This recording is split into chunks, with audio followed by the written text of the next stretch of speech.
Can I help you? Doing research. I'm doing research on the Protestant Reformation.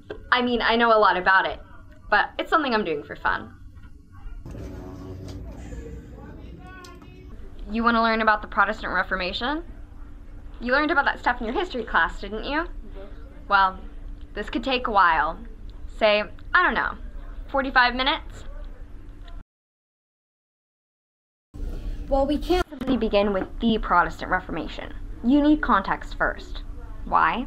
Because without context, you won't be able to understand the full scope of why these things are happening.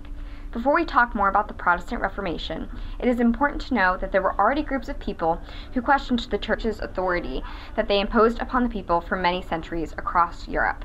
The first real schism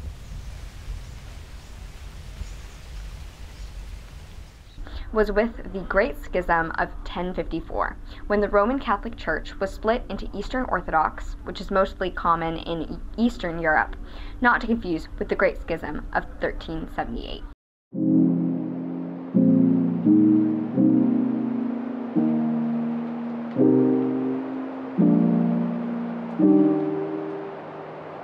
The King of France in the 14th century wanted the papacy, where the Pope ruled, to be in France. However, the Pope wanted to remain in Rome. So at that time, there were two different popes, one in France and one in Rome, who claimed true authority over the Church. Other issues arose, such as simony and indulgences. Indulgences were sold, essentially, as buying one's way into heaven. The doctrine of purgatory stated that people didn't automatically reach heaven when they died, but rather they were stuck in purgatory, a place in which they had to pay off the sins they didn't confess. That is, if they were a believer and were good enough to avoid going to hell. These indulgences allowed for people to get rid of their sins without confessing their sins to their priest, a practice that was done for them to gain forgiveness from God. These were all factors, but now we shall head to the Cortex Corner, and it will show us events in history, or specifically, in this instance, the Lollards and the Hasidies.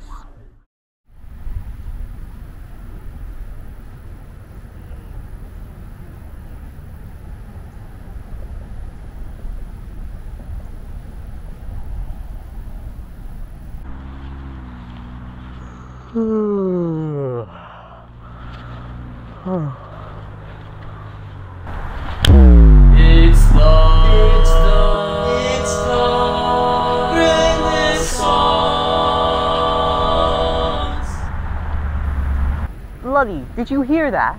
Hear what? That sound! I can't know what you're talking about if you're not being specific. We're outside, the birds are humming, the townsfolk are yapping about who knows what. Maybe they're talking about that peasant revolt in Essex. Those crazy Lollards. Uneducated, those Lollards. They don't agree with the church, and that's all that should be spoken of them. God save them. No, I mean that sound. Blimey, what sound? The one that was saying, it's the Renaissance. The Renaissance? Apparently so. But our presentation is the Protestant Reformation, not the Renaissance. But for presentation, you have utterly lost it. I'm going bonkers here. You shouldn't be worried about me. In fact, we're only a comedic relief in a series of historical information. Worry about John. Huh?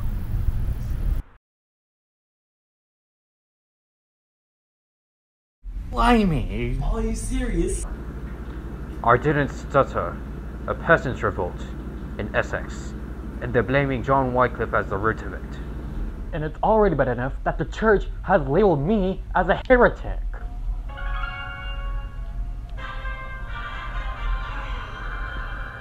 What are you doing?